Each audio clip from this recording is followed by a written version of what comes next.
Houston. Eric, what's it like where you are?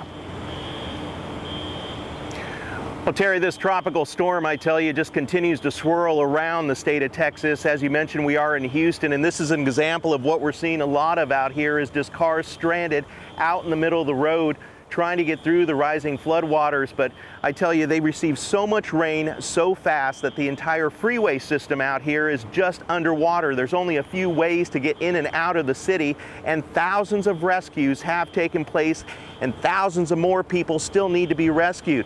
But I tell you what, through it all, as I've seen, people are relying on their faith in Jesus Christ in order to get them through this tragedy.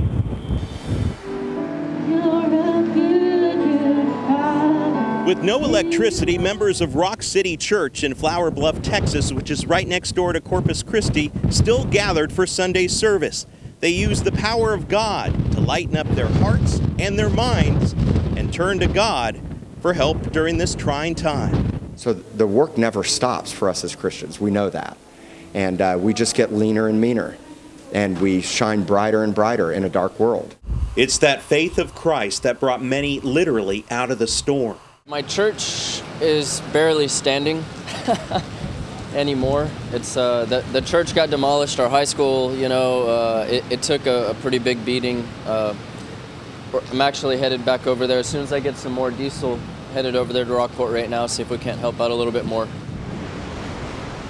Late Friday evening, the Category 4 hurricane slammed into the Texas coastline hard, bringing howling 130-mile-per-hour winds combined with sheets of rain to cities like Rockport and Port Aransas, just a few miles north of Corpus Christi, where hundreds of thousands of homes are without power, and residents are forced to boil their water before drinking it. It didn't get real until the wind started howling, and then you kind of sit there and go, this is really happening. There's nothing we can do. So we huddled up in the living room and hunkered down and just said some prayers, and luckily everything held up on our end. But not for everyone. The storm has taken lives and snapped power poles like toothpicks, flipped boats as if they were toys, and left a path of destruction. Although Harvey quickly lost steam as it made landfall, dropping from a Category 4 to a tropical storm, it stalled, bringing dozens of tornadoes in and around Houston. This is what happens when you get too much water too fast. This is the freeway behind me. Yes, a freeway. It's at least 10 feet of water. Houston police say at least one woman died after she tried to get out of her car too fast due to the rising floodwaters and drowned. And Lord, I just pray for this church as they begin to go out and share the love of Jesus, just like they did today, Father.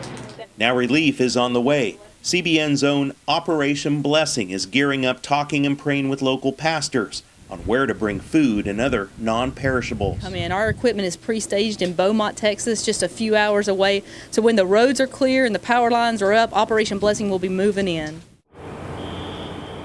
Right now, the mode has switched from surviving this hurricane to actually helping to rescue people and providing some relief. We are going to get together with Operation Rescue and Operation Blessing, that is, our own CBN's Operation Blessing, and 1,000 additional Texas National Guards have been called to the area to help with these recovery efforts because people are still stranded out here, and I tell you what they could really use right now is prayer.